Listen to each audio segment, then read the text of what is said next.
Welcome to this quick video guide on the social learning features on Teamie.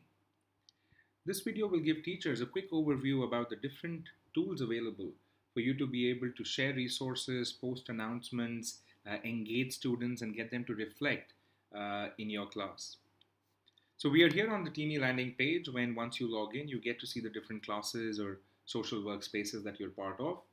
I can then, let's say, go into the history class. And you land here basically on a stream of discussions and conversations that are either started by you as the teacher or by the students who may be asking questions or sharing resources as well. So you can come in and you can share anything over here. These could be polls, these could be videos, audio files, links, images, documents, whatever you want to be able to initiate a conversation with the students. So let's come in and create a task post to let students know that they have to read something and you're setting a deadline for them to do, and maybe they can comment to reflect on what they have learned. So how do we go about doing that? So we click on this plus button, which is available from the top navigation bar, which opens up the different options that you can do on this platform. So today we are going to create a task post. So I click on task. So this is like creating a homework for students. So you can go in and you can say, please read the unit on, and you can actually tag units that you've already created. So you put the @ symbol and then you start writing the name of the unit that you have. So we've created one on World War I. So please read the unit on World War I and comment about the number one learning for you from this unit. Right?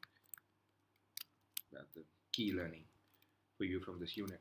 Now, the moment I tagged World War I, you will see that a link has been attached here so students can access this very quickly. You will also notice that we support hashtags. So we are already suggesting tags that have already been used in this class. Or if you want, you can just put a hash and write whatever word you want as a hashtag. So I'll tag this with World Wars. Now, I can also share additional resources here. So I can upload a file. I can access my OneDrive or Google Drive if I'm an Office 365 or Google Apps customer. I can even record audio as a way to just speak something and make that part of the post, so especially relevant for languages or music. I can choose to make this into an announcement, so this goes as a push notification to all the students using the mobile app, or I can select the email icon so that this goes as an email to all the students in the history class as well, so they are notified about this particular task that you're creating for the students. Now, what we also have here is the ability for you to lock comments. So if students comment on this and if you lock the comments, then they can only see their comment. They can't see the comments of other students, so they are not biased or distracted by the rest of the commentary as such, unless you decide to unlock the comment as such. So what this will allow for you to do is students will be able to come and reflect and give their authentic reflection on the particular question you've asked. And later you can unlock the comment so they can see everybody else's comment on that particular question that you've asked in the class. So that's a handy tool for you to be able to allow students to either see or not see other people's comments till the time you decide to unlock them.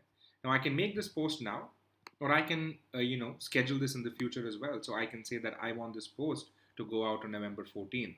I can obviously come and set a due date here as well.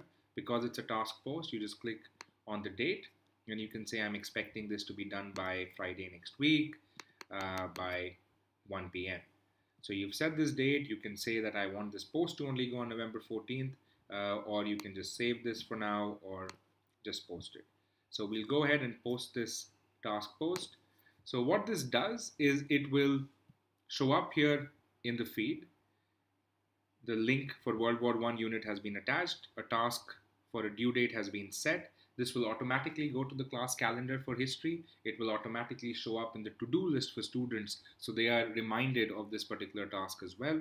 Students can then come in and they can comment over here to give their reflection on the particular question that has been asked, in this case about World War I. So as you can see that you can come in and you can run polls here as well. Students can come in and then comment on it. You will notice for this particular post, the comments of this post are logged, and you can then just click on unlock comments now to be able to unlock them. Students can also come in and initiate conversations, and you can have comments and discussions around it as well. So this just makes it easy for you to be able to share resources, quickly get feedback, for students to ask questions and continue the conversation that may have happened in the class, or use it also as an in-class activity to run polls and understand where students are at in the class itself. So this is a quick video on how you can create something by clicking on the plus button, and you can try creating questions or thoughts as well, where the interface is pretty much the same, where with questions I can attach a poll. So I can give those poll options over here. Uh, and you can then use it as a way to initiate discussions. One more point that you may have noticed is that the post that we created came as the second post, and that's because you have the ability to pin a certain post, and you'll see the pin tag here. So if you are creating a conversation, you're initiating a poll, and you want students to see that as the first thing when they land in your class, you can pin it at the top so it doesn't get pushed down by the other discussions that may originate in this particular class feed. So this allows for you to keep certain conversations as the first thing the students see. So we'll have more videos coming up next around how you can create your units and run assessment activities, and hope to see you there.